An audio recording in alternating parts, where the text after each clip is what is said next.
Hello, this is the Bureau of Lost Culture. I'm Stephen Coates. Experimental treatment of the insane. Secret tests by MI5 on volunteers thinking they were helping find a cure for the common cold. Cold War weapon research by the Ministry of Defence on unsuspecting troops. The early history of LSD in the UK was rather inauspicious. And then, all hell, or heaven, broke loose. In this episode of The Bureau, we take a trip through the revolutions in the head caused by LSD acid from the 1950s to now. Along the way, we meet some of the surprising characters who experimented, manufactured, dealt, swallowed, and were transformed by it, as well as those who tried to stop them, including an unlikely Breaking Bad-style pharmacist in Islington, the Microdot Gang, and even those East End gangsters, the Kray Twins. Now, while we're turning down the lights and turning up the music, join us at bureauoflostculture.com. You can check out all our previous episodes with show notes, you can sign up for our countercultural newsletter, and you can support us to take further trips down the roads we call counterculture. And nothing in this programme is a recommendation to take LSD, any other illegal drug, or in fact to break the law. But now, if you're ready, sit back, relax, and as the Lilac Time once sang, blow out the candles, kick off your sandals. Our guest today is Britain's foremost psychedelic historian, Andy Roberts, author of the book Albion Dreaming, A Popular History of LSD in the UK, Acid Drops, and of course the biography of Michael Hollingshead, acid guru, wannabe acid guru, the man who turned on the world as he styled himself. Welcome, Andy. Hi, how are you doing? Very good. Well, Andy, thanks for coming back. Of course, you covered in some detail the strange life and times of Michael Hollingshead in 2 episodes. And then, of course, we had another episode with Vanessa, his daughter, thanks to you, exploring his life, which a lot of which revolved around the subjects of acid and LSD, him famously claiming to be the man who turned on the world, and at least Timothy Leary. And Modest, or the Divine Rascal, in fact, as you referred to him. So, but today, Andy, you are going to walk us through, or going to lead us on a trip, as it were, through the history of LSD in the UK, based on, I suppose, Albion Dreaming, which is your book about it. Of course, you've got at least one book coming out, 2 over the next couple of years on the subject too. So shall we drop a tab and just start? Right, well, I think the first thing that needs to be said is that it is impossible to nail down an absolutely comprehensive history of LSD in Britain just by the very nature of the substance itself. It doesn't lend itself to facts.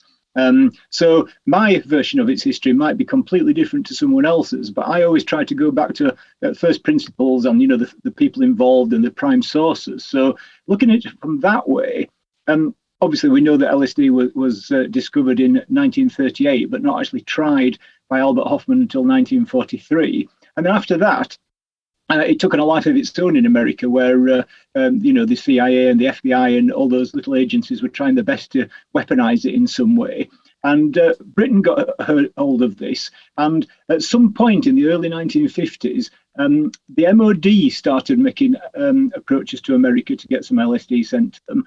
But possibly the first person that we definitely know to have brought LSD to Britain was Dr. Ronnie Sanderson, who was a psychotherapist at Powick Hospital, which was at that time was what they would call in the old days a mental hospital for seriously deranged people, and he was treating people there on sort of Freudian principles.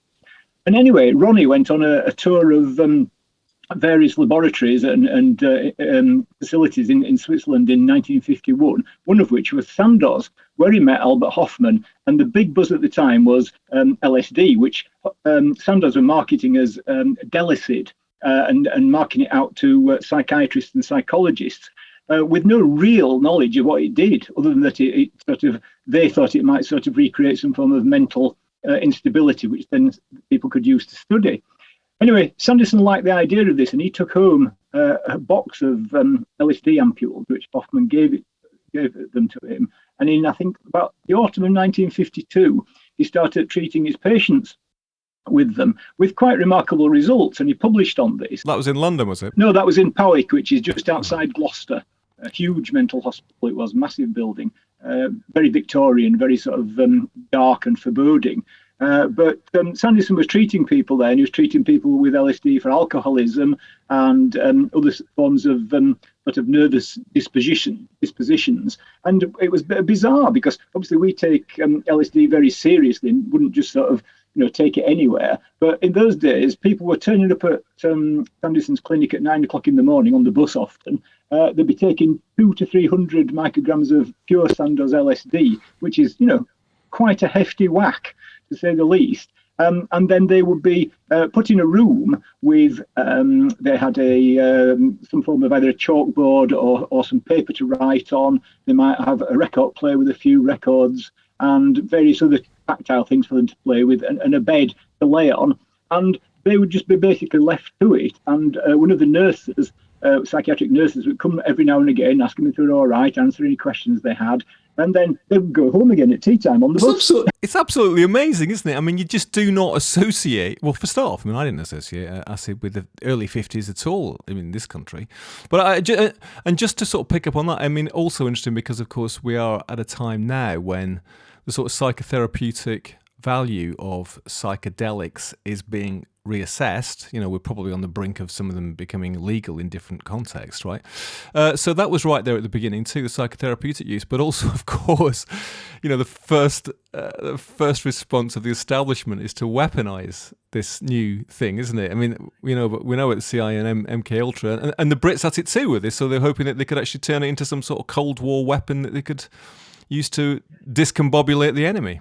Well, they were doing it, and those two threads are running in tandem, because throughout the 1950s you've got Ronnie Sanderson and maybe up to 50 other psychotherapists using LSD in various clinics up and down the country. But from 1953 onwards, the secret intelligence services, MI5, MI6, etc., decided they wanted to turn it into an interrogation tool, and they put adverts up in the mess rooms of many armed forces, Navy, Air Force, and so on, mess rooms, saying, "Would you like to take part in an experiment to cure the common cold?"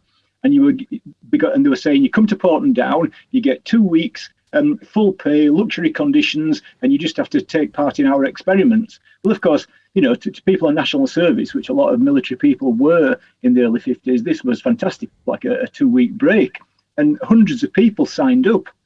And I interviewed a couple of them who went to Porton Down, and they were given, every morning of the test, they were all given a drink of something, some of which was a placebo, some of which was actually LSD. And then men in white coats would come round with clipboards and ask them loads of questions like, how many beans make 5, or how long's a piece of string, or lots of ridiculous things, which the people I interviewed just found completely hilarious, because once they were tripping, and they didn't know they were tripping because they had no idea what they'd taken, the whole world was turning into like a cartoon for them. And the idea of these men coming to question them about metrics and things like that was just hilarious. And the two people I interviewed actually escaped from the base and went into Salisbury and went to a dance where they said that everyone turned into cowboys and Indians. I've got to say, I take my hat off to them, because if somebody lured me into a white room and told me to lie in a bed, and then men in white coats were coming and asking me strange questions, I'm not sure that would have been my response. Hilarity would have been paranoia. Surely some of the experiences were at the other end, were they, of terrifying. Yeah, they came out in the mid-90s when there was a series of actions taken against the MOD for these LSD tests, because the people who were claiming compensation were saying, well, we had no idea what we were actually taking. We were lulled into thinking we were doing something that might help us cure the common cold, not taking quite a dangerous psychedelic drug. And lots of people, were given payouts on that basis. But the point is, the MI5 and MI6 soon realised that it was of no use whatsoever as a tool of interrogation, because you just couldn't pin them down to anything. They'd just drift off or start talking about something else. So that was abandoned. Okay, so the idea was that actually it was an interrogation aid, or to be an interrogation aid, not this much quoted idea that you can drop it into the water supply. I think you said before that's kind of not really feasible, is it? That comes later. That was MI5, MI6's interpretation. But by the time we get to the end of the 1950s, the psychotherapeutic aspect of it was still going strong, but the MI5, MI6 tests had stopped. Now, in 1963, I think it was, the MOD decided to test LSD on its troops because they wanted to use it as a battlefield incapacitant. And the idea was, and it had already occurred in various military papers in America, that, if you could in some way introduce LSD into the water supply of, a town, a ship, anywhere where people are based, or you could diffuse it via some form of spray or bomb or something like that.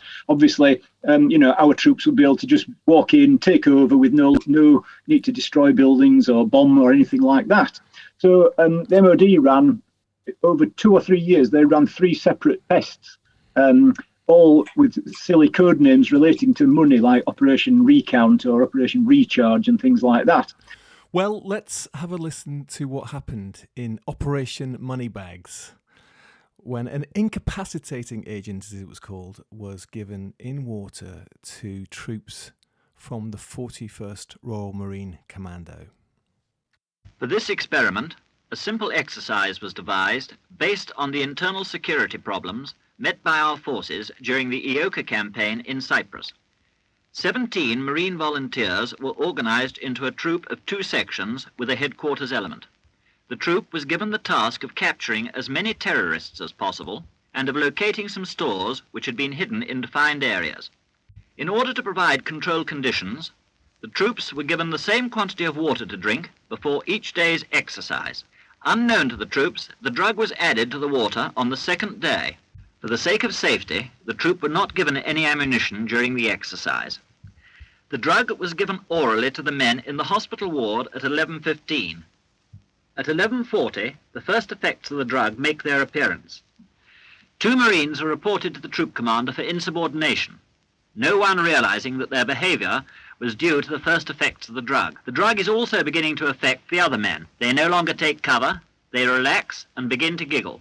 At this time, one man is more severely affected than the others, losing all contact with reality, dropping his rifle, and becoming unable to take any further part in the operation.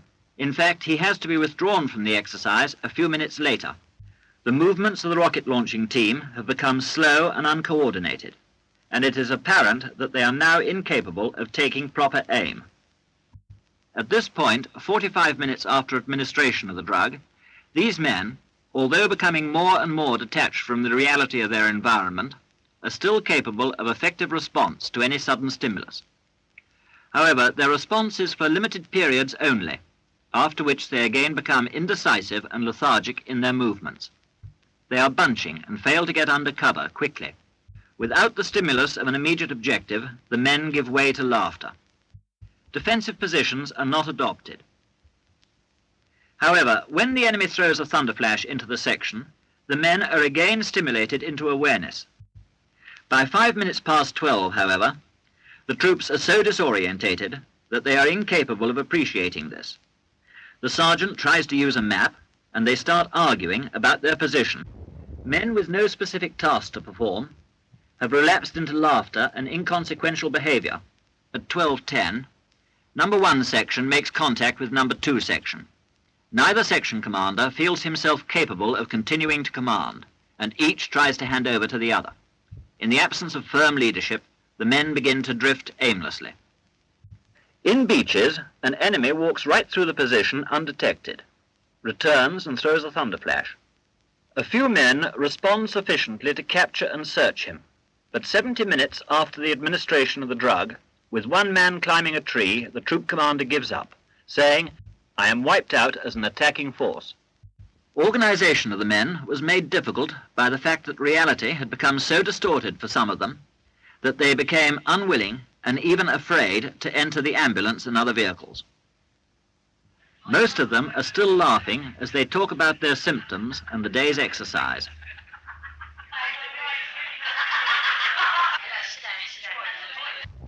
At the same time, the troop commander, although feeling more capable of thinking and acting normally, is, in fact, still experiencing one of the characteristic effects of the drug. Everything he looks at appears to be patterned. While looking at the white ceiling, he describes geometrical patterns which are coloured and three-dimensional. They appear to move in and out of each other. There we go. What do you think the results of that trial was then? They realised that it didn't work as a battlefield incapacitant because, again, you couldn't control people. It didn't just sort of knock them out and leave them on the floor. It left them wandering around with guns and things that could go off at any time. So after 3 tests, the MOD decided that it was a pointless exercise and it was stopped. Also, in fact, could be quite counterproductive if it convinced the troops of the benefits of peace and love. Well, that's true. I mean, obviously, that comes with the whole sort of setting aspect of acid. In that, if you think about that sort of thing, you'll get that sort of thing. Well, if you're a member of the armed forces, you might not be thinking along those lines. Probably just thinking about your girlfriend somewhere or something like that. But before that, in the late 50s, LSD started to leak out of the official establishment, after the hospitals and from America and places like that, and started to become used recreationally. Now, again, no one can pin down exactly when the first recreational use of LSD was in Britain, but the earliest source I've come across was from 1959. When the guy that I interviewed was a runner for some London gangsters, and he was sent one day with a small package to deliver to someone, and they opened it in his presence, and it was little squares of blotting paper soaked with LSD. So that's quite an early form of recreational use.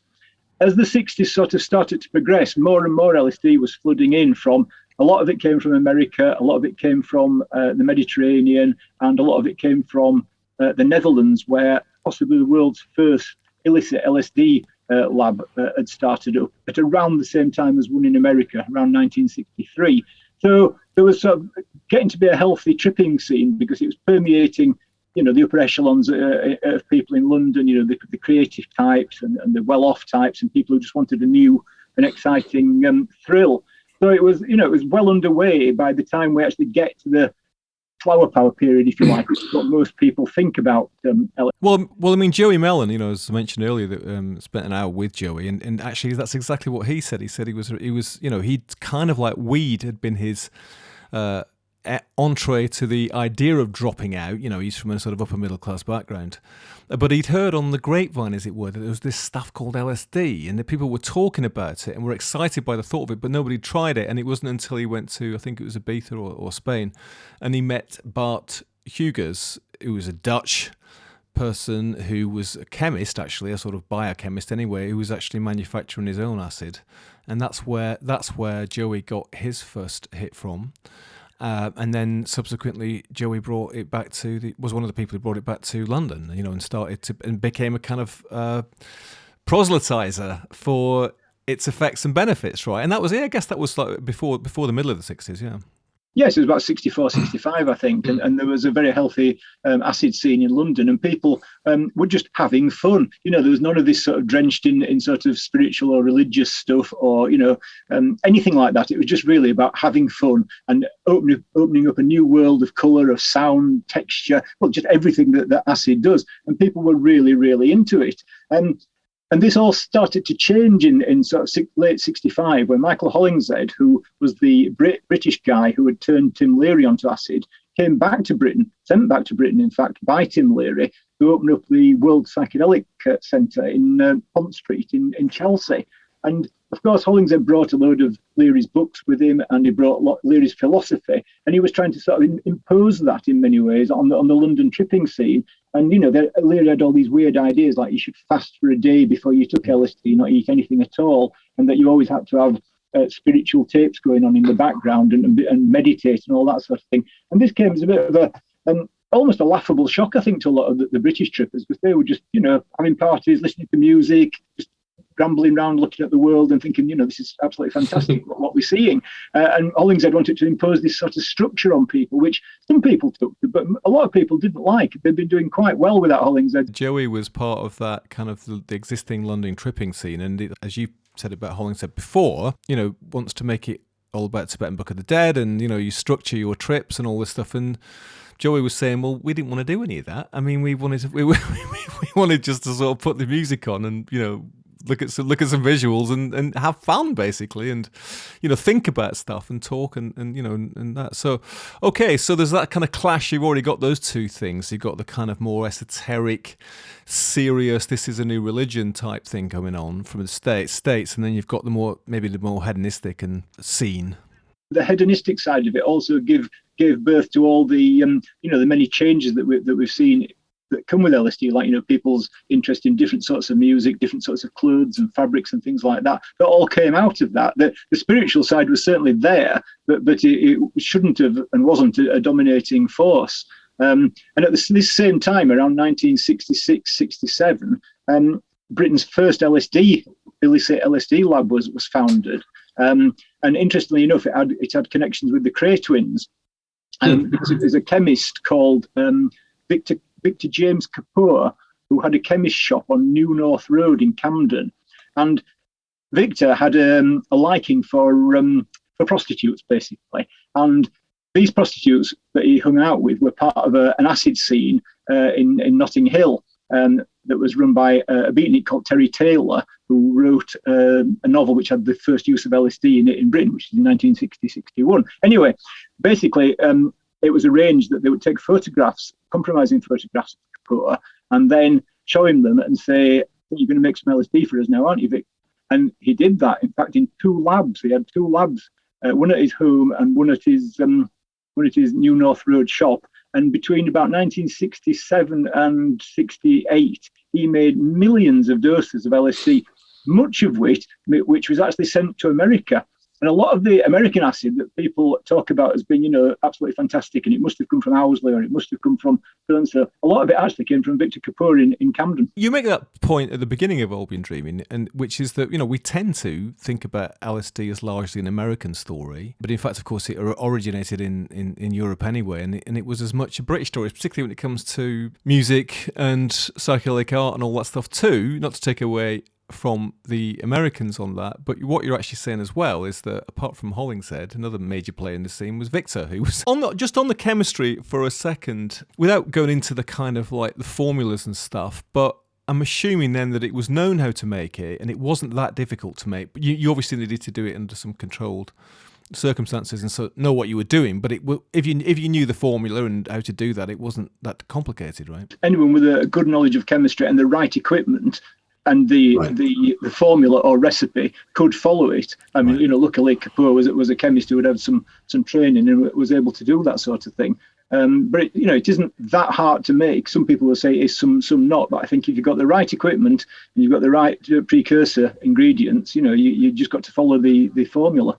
So he was a sort of rather unwilling participant to this, at least at first, because you've got a kind of Breaking Bad sort of scenario of you, where you an unlikely North London guy gets kind of swept into this thing. So what happened to him? The police found out about it. Now, we're not entirely sure whether it was an informant or some other method that they found out about it, but they set up about a 3-month-long surveillance operation on him, and it was very, very, very detailed. There's a file on it in the Public Records Office in Kew, and it just shows the lengths they went to. They were, they're tailing his cars. There were like 4 or 5 cars that pick him up at each junction and follow him. And once they got it all together, they made the arrests in Leicester Square when he was handing over some packets of crystals to someone who was going to take it away. And then he was sent to prison when it came to trial, but they never got a lot of the other people involved. Well, you mentioned the Kray Twins were involved, and for anybody who doesn't know who the Kray Twins were, they're sort of very, very infamous pair of East End brother gangsters who ended up getting banged up for murder. Were kind of scenesters as well in the 60s, right? So what was their connection then? 1 or 2 of the people who worked for them were involved with Kapoor. So there was definitely a link there. The Krays didn't actually deal with, Kapoor himself, but their people, as it were, did. And that occurs in the police documents. Did they take acid themselves? I don't know that. I've never found anything to say they did, and it's unlikely because they were both control freaks, and acid's not really good if you're a control freak. But you never know. There's this gangster connection. There's always that, isn't there? Where there's where there's money to be made. I mean, it just attracts it automatically, doesn't it? If it's illicit. But I mean, so on that front, what was the legal situation? How was it changing? And in fact, in a way, why was it changing? Because it wasn't illegal, and it became illegal, and it's remained so since. Well, it's interesting because even around in the early part of 1966, the police, the government, the British public were largely unaware of LSD. It had only been mentioned in newspapers a few times, and only in a positive psychotherapeutic context. Then in sort of 64, 65, a number of news reports came out of America which were talking about people jumping off high buildings on acid or staring at the sun and so on and so forth. Now, staring at the sun one, which a big deal was made of in the newspapers, was actually found several decades later to have been completely falsified. But it had the effect on Britain, and it started a bit of a panic, if you like. And in March or June, I think it was 1966, there was a debate in the House of Lords about it, and Lord Stonham made the bizarre statement that no drug has caused as much problem in the world as LSD. Now, this was before anyone even knew about it. So why did he say that? And it's almost as though that the British establishment, with a capital E, had decided that they were not going to have this drug in our country doing what it did to the people in America. And within a very short space of time, a bill was passed in Parliament which made LSD illegal to possess or distribute. And that was passed on September 6th, I think, 1966. And it was illegal to possess or distribute from that date onwards. Interestingly, they forgot to include manufacture in there, which let some people off the hook a bit later on. But basically, it was illegal and punishable by quite draconian sentences. And the police in London did crack down, and they were arresting people on the street for it, and people getting sent to prison, and so on and so forth. And now, in Albion Dream and in all my other books, I try to sort of address this situation to say, well, why? Why were they so down on something that there'd been no medical study on? There was nothing to suggest that it was in any way anything more than a really, really interesting and exciting drug to take. But the British are like that. They like to ban things, and that's what they did. And I think what happened was the British establishment with a capital E saw this drug as being something that was going to disturb and uproot the youth of the day, who'd just got into line with the whole birth, school, work, death way of doing things. And now here was this drug that came on that just blew people's worlds apart, and you didn't want to go back to working for Matthew and Son or listening to your parents or anything like that. And I think they were trying to nip that in the bud right at the beginning. And the media in sort of 67, 68, 69 was full of stories about pop stars who had been busted for LSD, and it was always trying to discredit them because, again, the British establishment realised that the Beatles and people like that were influencing young people in their millions, really. That caused a furore. I mean, to be fair, their fears were somewhat justified, weren't they? Because, the transformatory effect of taking LSD, I mean, just talking to Joey Mellon about it, and the difference it made to him. And he's from a kind of posh establishment background, went to Eton, went to Oxford, was part of that set that were effectively being trained to go out there and kind of run the empire. And, people would just stop out. In America, of course, people tuning in, dropping out, and setting out across America to go west. And so you can see that the fears were sort of somewhat justified, and I suppose it must have been quite terrifying for that post-war generation and establishment who were sort of intent on getting the world all ordered again, that this thing had come in which had the potential to completely disrupt it all. Here's something from the 14-hour Technical Dream at Alexander Palace on April 29th, 1967, when I think, I guess, a lot of the people present were high on Victor Kapoor's acid. What do you do for a living? Well, sometimes I dance for a living. Sometimes I run switchboards. Sometimes I work with sick children. Sometimes I just live. Because in something like this, all you can do is dig it. You just go where it's going and flow with it. What does that mean? Do it. Live it. It's all here, man. There are God knows how many thousands of beautiful people digging it. Don't take pictures of me. Take pictures of them. What can come out of it? Beautiful people. Beautiful children are growing up in the hills of San Francisco who are just so free and so loving. They're fragile. No, beautiful minds. Loving children. Absolutely free, loving children. Those are the children who may get a chance to grow up and to have a loving world. Maybe it'll be 3 generations from now. But we can fight our middle-class backgrounds, or whatever it is that we're fighting. And we can try to give something prettier to our children. And give something prettier to the world that's so bloody worried about everything. Prettier than what? Prettier than wars and blood and death and income tax.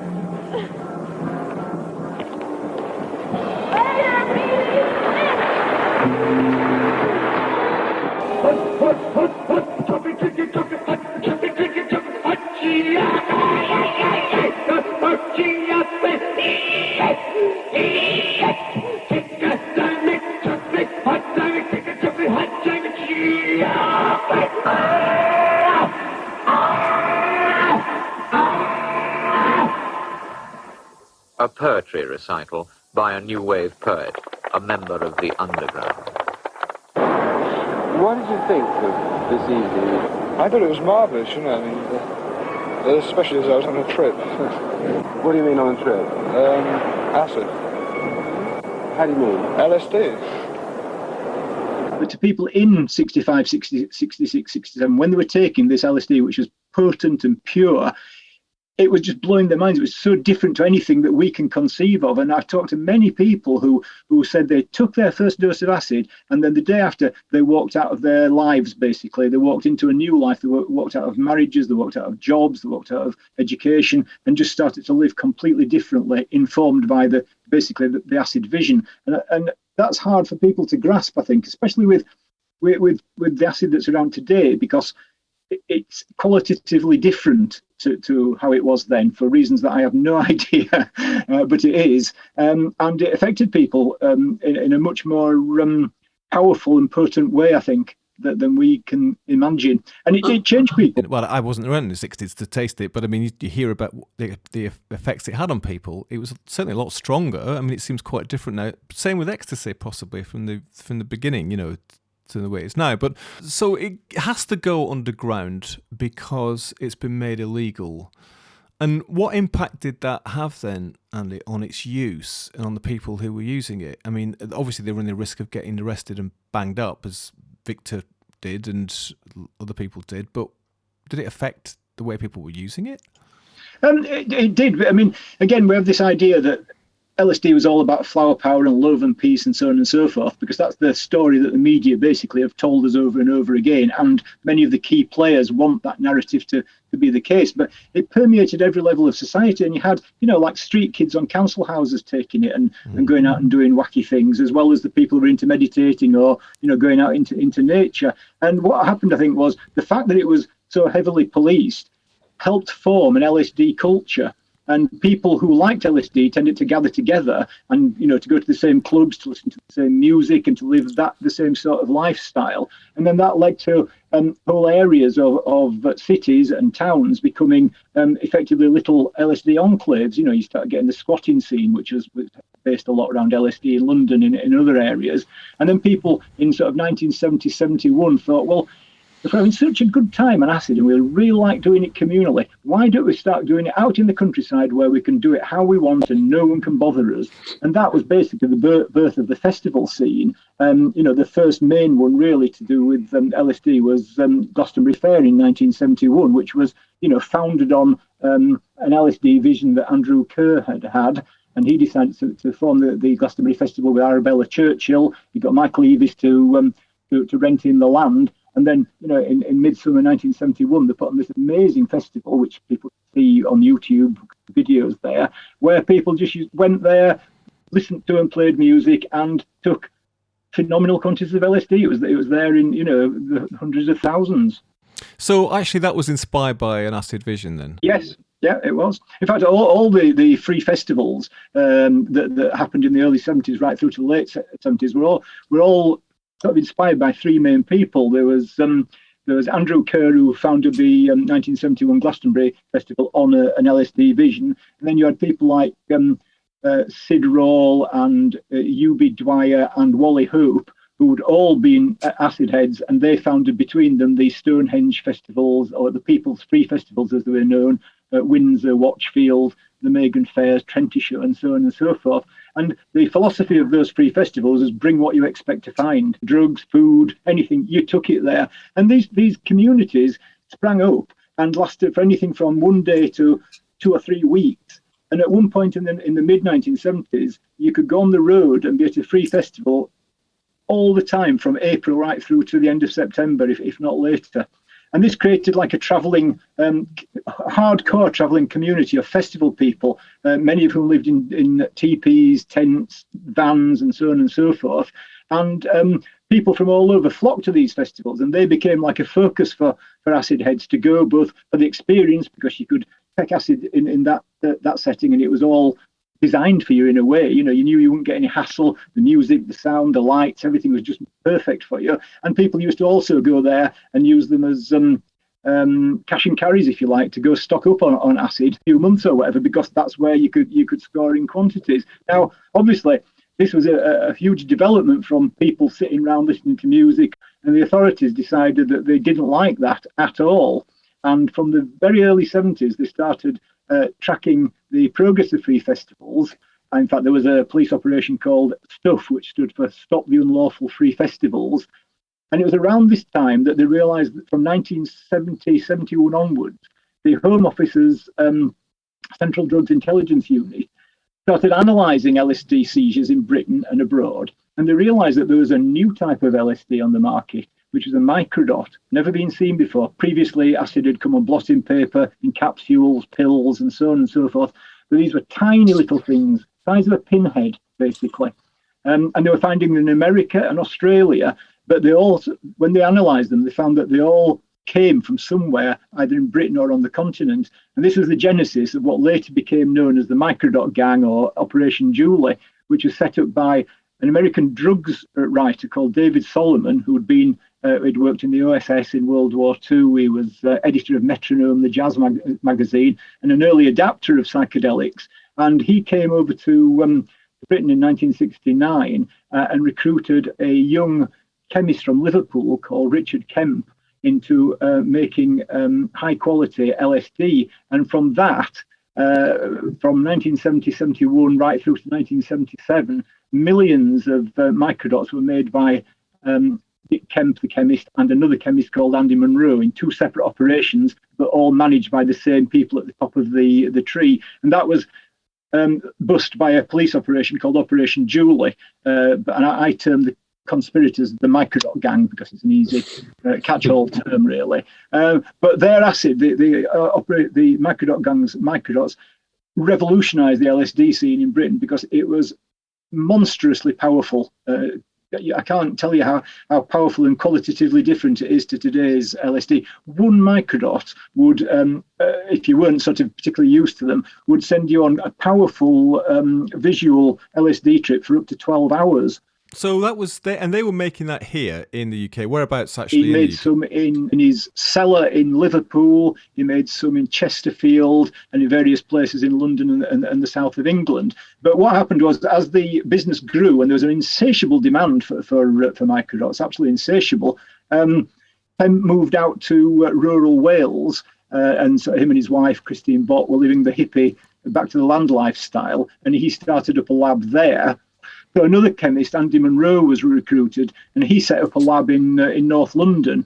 And for a few years, that lab and Kemp's lab were churning out millions and millions of doses, and those doses were finding their way to the free festivals very cheaply. But they were also going all over Britain. And whilst LSD in and of itself isn't a dangerous drug, to the unwary, the young, it's very dangerous. And the newspapers carry quite a lot of stories of people who've taken a microdot and then they've been run over accidentally because, they weren't paying attention. And in one case, a girl in Preston died after taking a microdot that we know came from the Microdot Gang. And that's what really stimulated Operation Julie to get going, because they sort of said, we can't have people killing our kids, even though she died of asphyxia from panicking, not from the drug itself. There's an argument there to be made that if LSD had been legal and people were told how to use it properly, she would never have died, because she would have had that knowledge. But obviously, if something's kept illegal and under wraps, you don't know about it. And unless you're part of the LSD culture, which looked after its own and taught about the importance of set and setting and things like that, if you're just necking a microdot when you're 16 in a pub with a load of soldiers, which is what she did, the outcome's not going to be good. Here is a sidebar about Operation Julie, named after Sergeant Julie Taylor from the Wiltshire Constabulary. It's from an article written by Caroline Hitt for the Daily Mirror. Operation Julie was one of the biggest drugs investigations the UK has ever seen. It involved 800 officers drawn from 11 police forces who went undercover for more than a year to break 2 LSD rings, based, as Andy said, in Mid Wales. Both were linked to Timothy Leary via the Californian bohemian David Solomon. Solomon was an associate of Leary's and came to Cambridge in the late 60s when he met the young biochemist Richard Kemp. Kemp wasn't just a first-rate scientist. Like many of those involved in the drug scene, he was a passionate believer in the power of LSD to expand consciousness and change the world. He had stumbled upon a method of creating the purest LSD the world has ever seen. Along with his girlfriend, Dr. Christine Bott, he moved to a remote farmhouse in mid Wales and set up a laboratory in the basement of a mansion 50 miles away. To the locals, the couple were just another pair of incomers, arriving in search of the good life, growing vegetables, breeding goats, and entering them into local agricultural shows. But Kemp was making LSD on a staggering scale. Millions of doses were being created in the cellar. His incredible factory remained under the police radar until he was betrayed by an old associate called Jerry Thomas. Busted trying to smuggle cannabis into Canada, Thomas traded information in an attempt to win a lighter sentence. Naming Kemp, Bott, Solomon, and another man called Henry, he shared his knowledge of the biggest acid lab in the world. The intelligence was passed back across the Atlantic, where the police had already noticed a huge increase of LSD on the festival scene. The breakthrough came when a call was made to the control room to say there'd been a fatal accident involving a red Range Rover and a mini estate. Richard Kemp and Christine Bott had escaped with their lives, but a Welsh minister and his pregnant wife were dead. In the Range Rover, fragments of paper were found that contained chemicals used in the manufacture of LSD. In March 1977, the police swooped on 87 premises all over Britain. They arrested 122 people, and under interrogation, some of the suspects began to betray for lighter sentences and reveal the whereabouts of cash and drugs. In October, the police dug beneath the floor tiles in Richard Kemp and Christine Bott's kitchen. In a plastic box, there were 1.3 kilos of acid crystals, enough to make acid tabs worth £65 million. That's nearly $500 million in today's money. The 17 players were sentenced to a total of 124 years in prison. Richard Kemp got 12 years, and Christine Bott, rather unfairly, got 9 years. Apparently, there were mixed feelings on the side of the law. Despite his pride in the men and women who broke in one of the biggest drug rings in history, Di Reese, the head officer, watched those he had brought to justice sentenced. Initially, we treated them as villains, he said. But as we got to know them, we built up a sort of respect. Not that we admired them, but they're educated people who were either chemists, doctors, accountants, and had used their extreme talents for a criminal enterprise. That was very sad. And I'm not ashamed to say, when I was standing behind them on the day they were sentenced, I had a tear in my eye to think such wonderful, clever people were going to go to jail for a considerable time. What happened to those guys, Andy? Are they still around? They all served their sentences and went their separate ways. Now, some of them are still around. Spoken to some of them, and I'm currently writing a biography of Smiles, Alston Hughes, who was their major LSD distributor. But the principals don't want to talk about it for whatever reason. Richard Kemp doesn't live in Britain. and has refused every attempt to get him to be interviewed by documentary people or me or anyone. The other chemist lives somewhere else. He won't talk on the record. So there's really only Miles, really, who's prepared to talk. Why do you think that is? I mean, it's... No, and this perturbs me because to me, it's part of Britain's hidden history that desperately needs to be recorded, because if it's not, then we'll lose it. I like to think that they would like to see their place in history for what they did. That's my sort of angle on it. But just to return to the cultural impact, you talk did have this transformatory effect on Western counterculture, and of course that became culture. I mean, obviously we know about music and, light shows and psychedelic art and all that stuff, but it's interesting, isn't it, that a lot of social reform and social change came from people who basically had their change initiated by taking acid, didn't it? So as the 60s move into the 70s, the counterculture becomes more kind of bedded in society, doesn't it? Political movements, the green movement, women's movement, gay movement, ecology, vegetarianism. And it's not all about acid, is it? But a lot of it was connected. Acid makes you so aware of your body that you become more interested about what you're putting in it, what you're doing with it, how you're looking after yourself, and all those things, the macrobiotic diets, vegetarianism, veganism, the green movement, all had their roots in the counterculture to one degree or another. And I don't think that's sort of recognised enough, because we just think it just like is what it is, but that's where it all came from. And of course, because some hardcore LSD heads stuck together, they often lived in the same areas of town together. Then they'd have their own little microeconomy. There'd be what we used to call head shops set up that would sell, supplies for them, for anything from fruit and vegetables to, chillums and pipes and things like that. And people lived in many areas semi-communally or communally. Acid gave you a different perspective on relationships and how they should pan out and that sort of thing. And all these things slowly permeated into society, to the extent that we see them today. Like the Glastonbury Festival now is a huge corporate event, but it all has its roots in LSD. I think I'm not sure about this, but I think the sort of genesis of Apple computers has got a connection with acid, actually, via Steve Jobs maybe taking acid, I don't know. But I mean, you think about that, one of the biggest corporations in the world had its roots, to an extent, in the use of LSD, right? That and Microsoft, because both Jobs and Gates said that taking LSD was the single biggest, most influential event in their lives. And then they went on to do what they did. So, and Tim Leary in his latter years was very involved in computing. He believed that the computers and the internet was the next form of LSD, if you like, sort of shared information networks. So to return to these shores, one of the people that I've been really interested in and yet found it very difficult to get people to talk about, possibly for the reasons that you're saying, actually, is R.D. Laing. And, we talked about the sort of the counterculture in Scotland, and, he was Scottish and, was the so-called anti-psychiatrist whose theories ended up making him into a countercultural guru of sorts, right? But, him running that...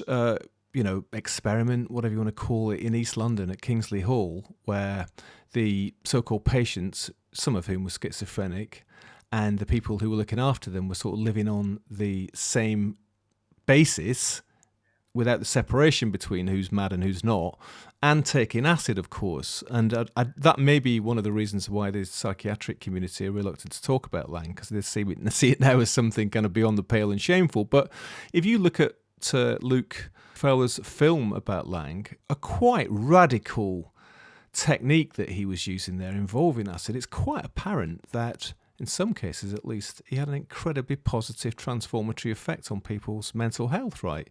And that's a whole other thing that you were talking at right from the beginning, wasn't there? This psychotherapeutic use of acid, was something which was just cut off, it's hacked off at the roots, wasn't it? Absolutely, and Laing came around at the wrong time because it was being damned at that point. So therefore, he, was equally damned with it. And in fact, I was talking to Ben Sessa, who was very influential in the developing MDMA as a therapeutic tool these days. And he said when he was a medical student, you just couldn't find anything about LSD use in the past. It had been sort of hidden, expunged, written out of the history of psychiatry and psychology. That's just terrible, because why why are people so scared about something that could change people's lives for the better if it's used properly? And thankfully now in the 21st century, tests have been done on LSD again, and it's coming back into the therapeutic stable. And in fact, it's rarely I go a day without seeing a news headline about how therapeutic some form of psychedelic drug is and how it's going to be used, which of course begs the question, has it got into the wrong hands and now it's just a corporate tool? But it's better out than in, as it were. So to return to, we're in the 70s, it's gone underground, you've got this Microdot revolution with the Microdot Gang, but these police operations to wipe it out. So they weren't successful. I mean, so I assume that even after Operation Julie and the rest of that gang, there were labs dotted around the UK. So, I mean, give us a sort of little geography of acid labs in the UK from the 70s and 80s and 90s onwards. Well, I mean, in my research on illicit LSD labs in Britain, I've now found, I think, 25 known examples of an illicit LSD lab between 1966 and a couple of years ago, and they cropped up every now and again. That people were doing it in houses, or they're doing it at university research centres and using the equipment there on their off time and what have you. So there was always a lab producing something somewhere, and if they weren't actually producing the acid was coming in from the continent or America, and it was being laid to blotter, as it were, here for distribution. So there's always been some around, and a lot of it was done by criminal gangs. That's perfectly true, but equally a lot of it was done by people who were for ideological reasons. And the main person there would be an American guy called Casey Hardison, who in 1996 or something, had a lab in Brighton where he was producing high quality LSD, MDMA, and various other things, and hundreds of thousands of doses. And he got arrested after a tip off, and he mounted his own defence on the grounds of cognitive liberty, that he should not be being tried for producing something that is purely to do with the individual, and the state should have no part in that. And of course, that didn't go down well in court, and he did his 12 years or whatever and was deported to America afterwards. But, it showed that it wasn't all cynical, faceless gangsters doing it, and there were a lot of people who were of integrity, whose heart was really in trying to get these unique substances out to people so they could examine them, the world, their lives, relationships, under the influence. And I guess as well, by the time you get to sort of mid-80s, late 80s, the so-called second summers of love, which were largely propelled by MDMA, ecstasy, but actually acid very quickly became part of that too. And I mean, and spawning a new generation of people using LSD, and of course new types of music, trance and stuff, which is influenced by that too. A new kind of psychedelia, right?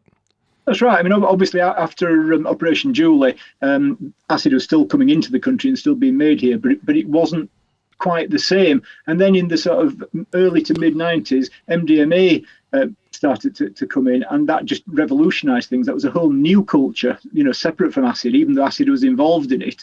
And it involved a lot of going out into fields, dancing and so on and so forth, and as you say, new musics and everything. The interesting thing there is Spiral Tribe, who were one of the main sound systems, if you like, who travelled in convoy and lived together and everything like that. Heavy MDMA proponents. One of their main people later said that he realised that when he took acid, that was just on a completely different level to MDMA. MDMA was good for, the cohesiveness, the togetherness, the tribalness, if you like. But when he took some really good quality LSD, it again blew him away, and he realised that was all about the interconnectedness of things and much deeper levels than MDMA. But the two scenes thrive together, and still do to this day.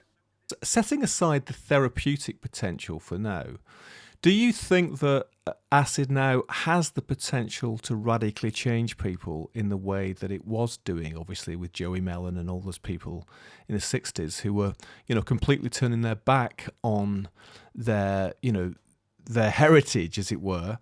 And are we still able to do that, or is it that the actual culture around us also affects the effect that acid has?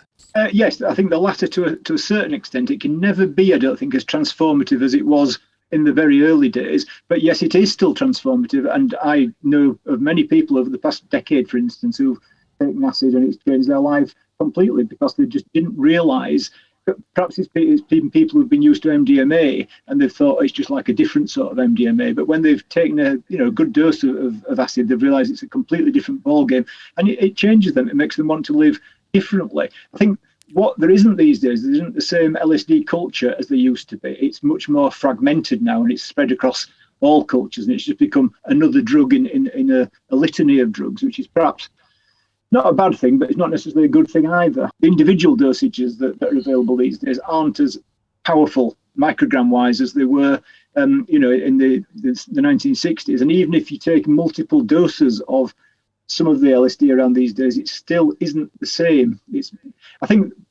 I'm told it's because synthetic agotamine is used these days, whereas originally it was the organic agotamine, and that apparently makes a difference to the finished product. Keep it organic as ever. Let's keep it organic. And of course, there's been in recent years, the advent of ayahuasca to the West, much more so. And then there's a rediscovery of psilocybin and mushrooms and stuff, isn't there? So there's other things going on.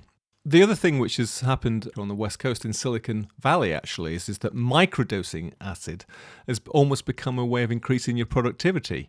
So it's not necessarily about, having some radical revolution in the head, but more about sort of, heightening your daily experience and maybe getting more work done, or having better ideas which you can turn into startups. So a lot of people, and myself included, see this as quite a sinister thing, that LSD has been retooled for the corporate working generation, as take this and it'll make you work harder, faster, longer. Might be good in some circumstances, but not necessarily in others, because it just becomes another tool to get people with their nose to the grindstone, doesn't it? Some people, possibly myself among them, might say, well, that's just a waste of good drugs. People say, oh, no, it works, and they do it. But then again, are they saying that because they haven't got the courage, perhaps, to take an optimum dose of that substance? Heroic doses, as Terence McKenna would say. Yeah, so you've got to kind of tune out, turn off, and get back in sort of situation. To me, it is becoming a bit corporatized, because it's always in the newspapers about such and such companies starting up, and they're going to be using psychedelics to help this, that, and the other. And yes, they can be used to help people, but the medical aspect isn't the be-all and end-all by a long way. There's much, much more to LSD than the medical aspect. And, as I always said to people, what about good old cosmic fun, which is what Joey Mellon and co were having before Michael Hollingshead came along? Very good. Well, listen, Andy, thanks for that sort of wonderful survey of Albion dreaming. And do come back maybe when the next book is out and tell us more about that. Okay, thanks, Stephen. Thanks a lot to Andy. I hope you enjoyed that as much as I did, listener. And perhaps you've had your own psychedelic experiences. I certainly have. I first took LSD myself when I was 15. And I have to be honest, I think it did fundamentally change me in some way. But then so did many other things. Falling in love. Falling out of love. Getting dumped. Seeing friends die. My father dying. Parenthood. Travelling the world. Finding a strange record in a St. Petersburg flea market. Attack ships off the shoulder of Orion, watching sea beams glitter in the dark near the Tannhauser Gate. All those moments lost like tears in vain. Anyway, come and join us, bureauoflostculture.com. Check out all our other adventures and stories, and do support us. Leave a review for us, that'd be amazing. Let people know about this show if you dig it. Get our newsletter, it's all there. We will hear you next time on the Bureau of Lost Culture for more stories from the other side, from the upside down. Now, this episode was sponsored by the artist known as The Real Tuesday Weld, www.tuesdayworld.com. This is their track, Blood, Knuckled and Dusted, from their album, Blood. See you next time.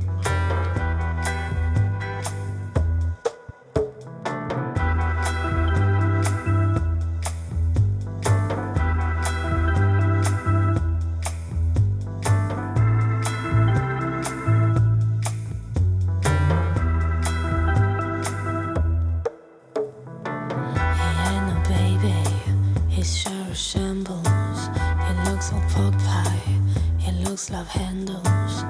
He ain't no poet, he ain't no hobo. He's just a junkie, he's just a no-go. His blood knuckled and dusted. He's so over, he's busted. He got all skinned up it's a pin-up. She has him spewed up. It's like whistle, run out of diesel. A piss artist with no easel. His blood knuckled and dusted. He's so over his busted. I love the state you're in. You get beneath my skin. It makes me want to sin.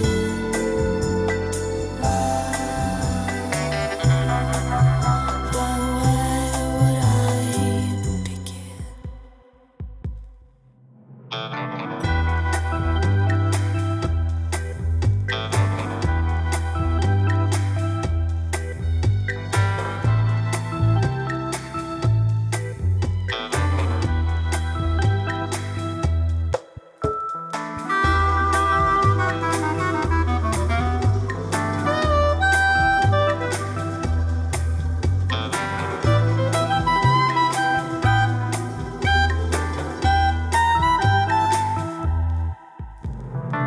He's such a liar. His old desire still believes that he's the Messiah.